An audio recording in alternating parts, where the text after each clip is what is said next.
आज है 13 नवंबर शनिवार और फटाफट देखते हैं 10 मिनट के अंदर में वीकली मार्केट कैसा लग रहा है और नेक्स्ट वीक क्या कर सकते हैं मार्केट में, किस किस स्टॉक पे ध्यान रख सकते हैं। एक प्रोसेस बताऊंगा और उस प्रोसेस से अगर आप चाहें तो आप भी स्टॉक आइडियाज निकाल सकते हैं। तो चलते हैं मार्केट एनालिसिस में। तो मैक्रो मार्केट का एक व्यू बना रहा हूं। तो मैक्रो मार्केट व्यू बनाना है तो ऑब्वियसली गणेश जी डॉलर को देखना पड़ेगा। तो डॉलर 95 के ऊपर चला गया है। इसका मतलब कहीं ना कहीं कुछ तो यूएस में हो रहा है जो फोर्स कर रहा है डॉलर को हल्के हल्के स्ट्रांग होने के लिए। और वो क्या हो रहा है? इन्फ्लेशन। हमने लास्ट वीक देखा कि इन्फ्लेशन कंसर्न यूएस के अंदर में वापस आ गया है। 30 साल का हाई पॉइंट पे है इन्फ्लेशन। तो इन्फ्लेशन जब हाई होता है तो एक एक्सपेक्टेशन बन जाती है कि शायद इंटरेस्ट रेट्स जो है वो ऊपर की तरफ जाएंगे। तो यूएस इंटरेस्ट रेट्स देखते हैं। तो ये 10 ईयर यील्ड कर्व है। 10 ईयर मतलब यूएस में 10 साल के लिए अगर कोई गवर्नमेंट बोरो कर रही है तो ये रेट है। तो यूएस 10 ईयर यील्ड कर्व एक लेवल पे खड़ा है। वीक होता है, हल्का सा स्ट्रांग होता है। तो ऐसा कुछ नहीं हुआ कि 10 ईयर के अंदर में बहुत ज्यादा बाइंग आ गई। एक्चुअली क्या हुआ है, इन्फ्लेशन एक शॉर्ट टर्म कंसर्न के रूप में अब आ गया। तो छोटे 10 ईयर का जो यील्ड कर्व है, 2 साल का यील्ड कर्व 10 साल का हो गया, 10 साल के पीरियड का बोरिंग और 2 साल का भी यील्ड होता है। तो छोटे 10 ईयर का यील्ड एक्चुअली बढ़ रहा है। इसका मतलब चांसेस है कि शॉर्ट टर्म में पैसे महंगे हो जाए, ब्याज दर बढ़ जाए, जिसके कारण मार्केट में करेक्शन आ सकता है। और ध्यान रखिए, जब डॉलर तेज होता है तो इसका मतलब ये है कि यूएस पे ब्याज दर बढ़ने का एक व्यू बन रहा है। तो डॉलर तेज हो रहा है तो मोटा मोटी अब मानिए कि थोड़ा सा वीकनेस का एक चांस आ सकता है। तो ओवरऑल इक्विटी मार्केट के अंदर में एक विकिश अंडरटोन आ रहा है। क्या मंदी आ रही है? नहीं, मंदी का कोई सीन नहीं है। बट हाँ, विकिश अंडरटोन है। तो अगर आपके पोजीशंस बनाए हुए हैं तो आपको ध्यान रखना है कि जब जब कोई भी पोजीशन में किसी भी तरह का एग्जिट सिग्नल आए, डिपेंड करता है आप किस मॉडल को फॉलो करते हैं। मैं रिलेटिव स्ट्रेंथ फॉलो करता हूं तो मुझे कभी भी एग्जिट दिखता है तो मैं तो अभी निकलने में भी बिलीव कर रहा हूं, क्योंकि देखिए जान है तो जहान है। अगर निकलेंगे, कैश रहेगा तो कभी फिर मौका मिला तो घुस पाएंगे। तो इसी लॉजिक से अभी मार्केट में एक अंडरटोन वीकनेस का आ गया है। तो हम करेक्शन का माइंड में रखते हैं और जब जब हमको किसी स्टॉक में, हमारे स्टॉक्स में जो हमारा पोजीशन बनाया हुआ है, एक वीकिश अंडरटोन लगे तो हम उसे एग्जिट करते हैं। तो ये ब्रॉडर मार्केट का व्यू है। ग्लोबली अगर देखेंगे कमोडिटीज वगैरह में टिपिकली यही होता है कि जब डॉलर स्ट्रांग होता है तो कमोडिटीज के अंदर में भी वीकनेस आती है। तो बाकी सारे कमोडिटीज भी, चाहे वो क्रूड ऑयल है, चाहे गोल्ड है, चाहे कॉपर है, लास्ट वीक सभी के अंदर में एक हल्का हल्का सा वीकिश अंडरटोन आया था। सेक्टर रोटेशन की बात करें तो कौन से सेक्टर के अंदर में बाइंग चल रही है? तो रियल एस्टेट, मैं काफी दिन से बोल रहा हूँ, रियल एस्टेट, आईटी सेक्टर, ये दोनों बुलिश है। और मुझे लगता है कि अगर आपको एक्चुअल में पैसे किसी भी सेक्टर में लगाना हो तो ये दोनों सेक्टर से आप डेफिनेटली आइडिया जनरेट कर सकते हैं। और उसके अलावा एनबीएफसी ने रिकवरी दी है। तो अब क्योंकि इकोनॉमी में ओवरऑल रिकवरी आ गई है तो एनबीएफसी का भी एक रोल आ गया है उस रिकवरी को फास्ट फॉरवर्ड, फास्ट ट्रैक करने में। तो एनबीएफसी मतलब फाइनेंस सेक्टर, प्राइवेट बैंक्स, इनके अंदर में रिकवरी चल रही है। मेटल्स में मैं थोड़ा सा अब डाइसी हो गया हूँ, बिकॉज अगर डॉलर स्ट्रांग होता, मेटल्स में वो तेजी अब नहीं रहेगी जो तेजी पहले थी। तो अब धीरे धीरे मैं मेटल से आउट होना कोशिश कर रहा हूँ। ऐसा नहीं है कि मैं कल जाके मेटल्स बेच दूंगा, बट हाँ, जहां जहां जिस मेटल स्टॉक्स में वीकनेस नजर आएगा मैं उसमें अपना पोजीशन हल्का करता जाऊंगा। और उसके अलावा जो मीडिया है, पब्लिक सेक्टर बैंक्स है, ये सेक्टर वैसे ही मुझे उतना समझ में नहीं आता है। फार्मा सेक्टर ऑलरेडी इस पे तेजी आ गई है। तो तेजी वाले सेक्टर्स अभी भी वही है जो अपने बार बार डिस्कस कर रहे हैं, और मंदी वाले सेक्टर्स वही है। बाकी case to case stock specific भी एक्शंस होते हैं, बट लार्जली आज भी मैं IT, real estate, private banks, इन पे ध्यान दूंगा। और जहां मुझे वीक सेक्टर नजर आ रहा है वहां से मैं एग्जिट करने का सोचूंगा। फटाफट अभी स्टॉक लिस्ट पे चलते हैं। तो जैसा कि मैंने आपको बताया कि मैं आपको प्रोसेस समझाऊंगा, मैं आपको रेडीमेड स्टॉक देने में बिलीव नहीं करता हूं, बट वो प्रोसेस के दौरान obviously you will be able to find out stocks जिनको मैं देखूंगा। तो आपको पता है मैं स्टॉकेज यूज करता हूं अपने प्रोसेस के लिए। तो एक कॉम्बिनेशन स्कैन है जो मेरा one of the favourite combination scan है, वो है वीकली, डिलीवरी एंड स्ट्रेंथ। ये सारे कॉम्बिनेशन आप स्टॉकेज यूज करके बना सकते हैं। कॉम्बिनेशन अगर आप बनाना चाहते हैं तो आप ऑब्वियसली एक एनुअल हमारे सब्सक्राइबर होंगे और आप कॉम्बिनेशंस बनाएंगे। तो मैंने एक कॉम्बिनेशन बना रखा है स्टॉक्स जिसमें वीकली हाई ट्रेड हुआ है और डिलीवर क्वांटिटी हुआ है, मतलब पूरे वीक में लास्ट वीक जिन जिन स्टॉक्स के अंदर में हाई डिलीवरी हुआ है और ट्रेडिंग भी बहुत ज्यादा हुआ है, स्टॉक्स जो आउट परफॉर्म कर रहे हैं बेंचमार्क इंडेक्स को 1 वीक और 3 मंथ में, मतलब पिछले एक हफ्ते में आउट परफॉर्मेंस है और पिछले 3 महीने में भी प्राइस आउट परफॉर्मेंस है। सिमिलरली सेक्टर इंडेक्स को भी जो आउट परफॉर्म कर रहे हैं, तो इससे मुझे क्या मिल रहा है, इससे मुझे वो स्टॉक्स मिल रहे हैं जिनमें डिलीवरी बेस्ड शायद लास्ट वीक में बाइंग हुई है और जो स्ट्रॉन्ग स्टॉक्स भी है। यहां पर स्ट्रॉन्ग स्टॉक्स का डेफिनेशन में मैंने RS55 नहीं यूज किया है जो मैं रेगुलरली यूज करता हूं। जिनको RS55 नहीं पता है वो मेरे लर्न टू ट्रेड के सेशन नंबर 31 में जाके सीख सकते हैं, मैंने फ्रीली वो सिस्टम को सिखा रखा है। बट यहाँ पर जो मेरा प्रिमिटिव एक प्राइमरी मैंने बना रखा था वो था कि अगर कोई भी स्टॉक 3 महीने और 1 हफ्ते और 3 महीने की टाइम होराइजन में मार्केट को आउट परफॉर्म करता है तो उसको भी स्ट्रॉन्ग स्टॉक माना जाता है। तो वह मैंने यहाँ कर दिया। तो स्टॉक से लिस्ट देखते हैं। वाह, देखिए लिस्ट में है Adani enterprise, Adani green, Bosch, ये मेजर स्टॉक्स है। मेजर स्टॉक्स में आपको बताता हूँ क्या होता है। मेजर स्टॉक्स का मतलब हो गया हमने जो निकाला है वो है तकरीबन 600 650 स्टॉक्स। ये स्टॉक्स वो हैं जिनमें डेप्थ है, लिक्विडिटी है, जो कोई ना कोई मार्केट के इंडाइसेस का पार्ट है, तो वो मेजर स्टॉक है।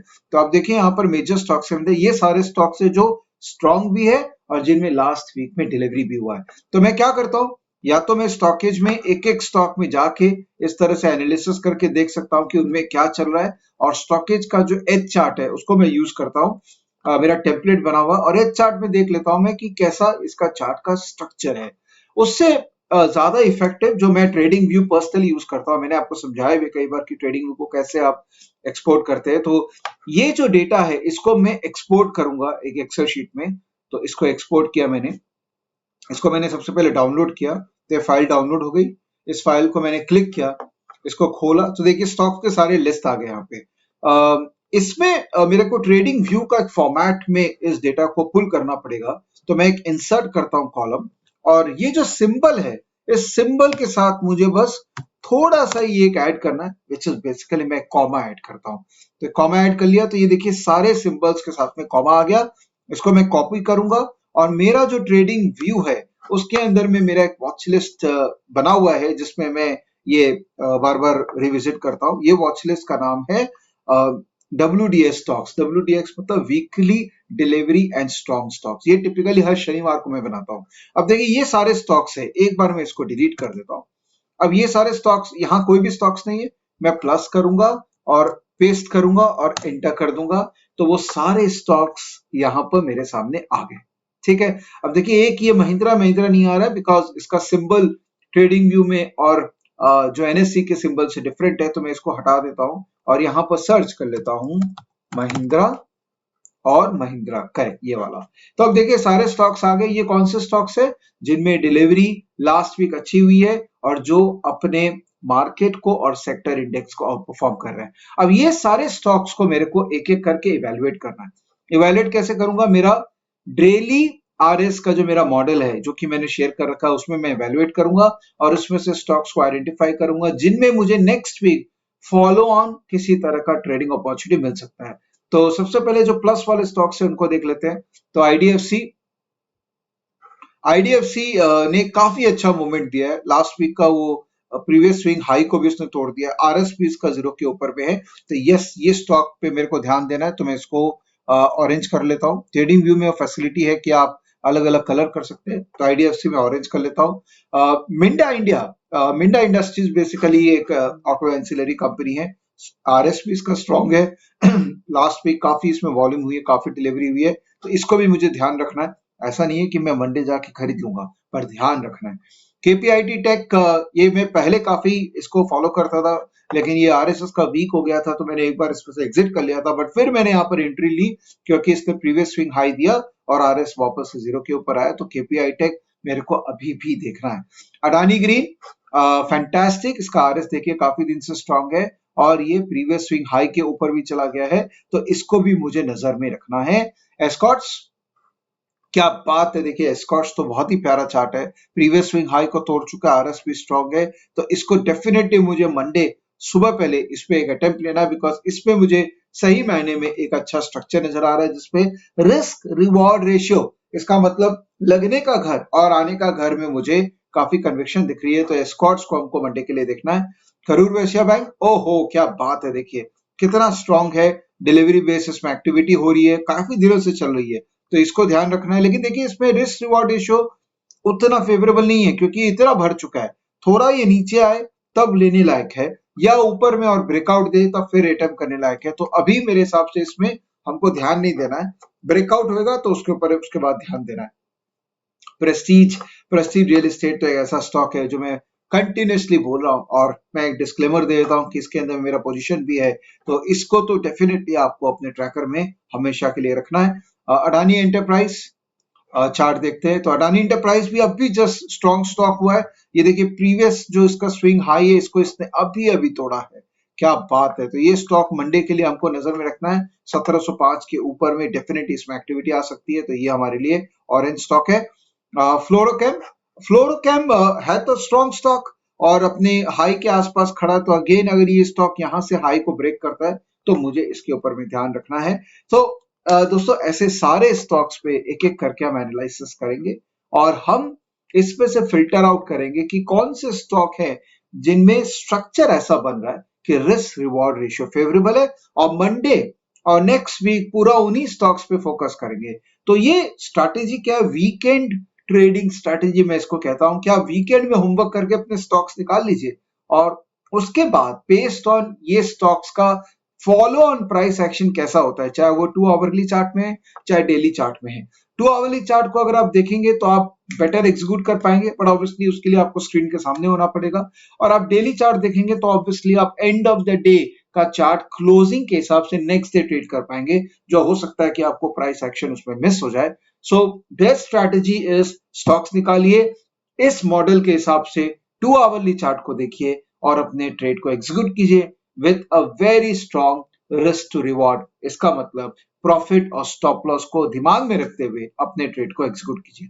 ये प्रोसेस मैं फॉलो करता हूं, it's a very rewarding process. अगर आप इस प्रोसेस को फॉलो करेंगे, स्टॉक्स निकालिए और फिर ग्राफ के अंदर में स्ट्रक्चर देखिए और अपना ट्रैकर लिस्ट बनाइए। अगर आप इस प्रोसेस को फॉलो करेंगे, मेरी बहुत स्ट्रॉन्ग कन्विक्शन से मैं आपको बोल रहा हूं कि पॉसिबिलिटी बहुत हाई है कि आप मार्केट में अपना एक निश बना पाएंगे और मार्केट में सक्सेसफुली ट्रेड कर पाएंगे। तो दोस्तों ये था मेरा एक छोटा सा वीकेंड एनालिसिस आपके लिए। आशा करता हूँ पसंद आया होगा, और आशा करता हूँ आप अपने दोस्तों के साथ शेयर करेंगे प्रोसेस भी, और मेरा मोटा मोटी मार्केट का एक व्यू जो है उसको आप अप्रिशिएट करेंगे और अपने दोस्तों के साथ शेयर करेंगे। और बहुत बहुत धन्यवाद मेरे चैनल के साथ जुड़े रहने के लिए। Bye bye, take care.